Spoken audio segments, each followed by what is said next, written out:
আসসালামু আলাইকুম। ক্রিয়েটিভ কিচেনের পক্ষ থেকে সবাইকে স্বাগতম। আজকে আমি তৈরি করে দেখাবো তান্দুরি চিকেন। তান্দুরি চিকেন তৈরি করতে আমার যা যা লাগবে, 1 কেজির একটি মুরগি নিয়েছি।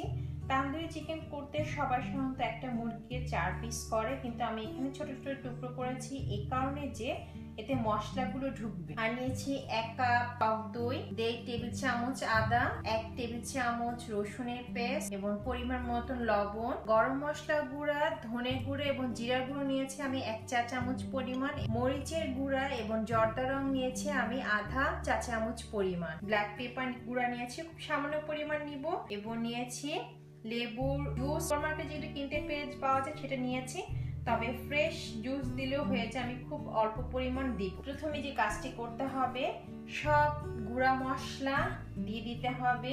লবণটা আমি একটু পরে দিব টেস্ট মতন। এখানে আমি প্রায় 1 চা চামচ পরিমাণ লবণ দিয়েছি, তবে প্রয়োজন হলে আমি আরো লবণ দিব। টক দই, সামান্য একটু ব্ল্যাক পেপারের গুঁড়া, লেমন জুস খুব সামান্য পরিমাণ নিব। এখন আমাকে এই মুরগিটির সাথে মিশ্রণগুলো, যে গুঁড়া মশলা এবং টক দই নিয়েছি, সেটা খুব ভালোভাবে মিক্সড করতে হবে।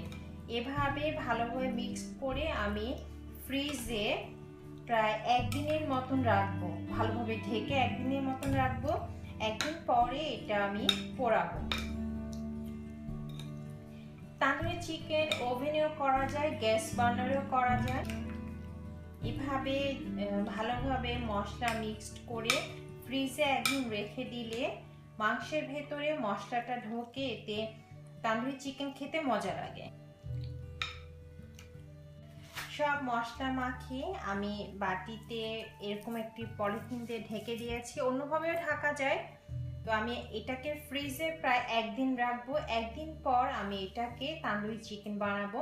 তো আমরা 1 দিন অপেক্ষা করব তান্দুরি চিকেনের জন্য। আমার তান্দুরি চিকেন আমি 1 দিন ম্যারিনেট করে রেখেছি। এখানে আমি ওভেন প্রুফ একটি প্লেট নিয়েছি, এই প্লেটের উপর ফয়েল পেপার বিছিয়ে নিয়েছি। আমি ওভেনে তান্দুরি চিকেন বেক করব। ভালোভাবে মশলাটা আবার মিক্সড করে নিতে হবে। মিক্সড হয়ে গেলে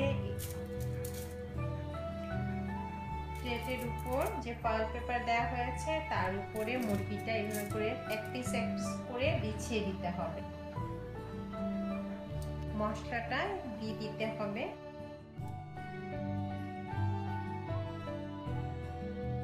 হয়ে গিয়েছে আমার তান্দুরি চিকেন।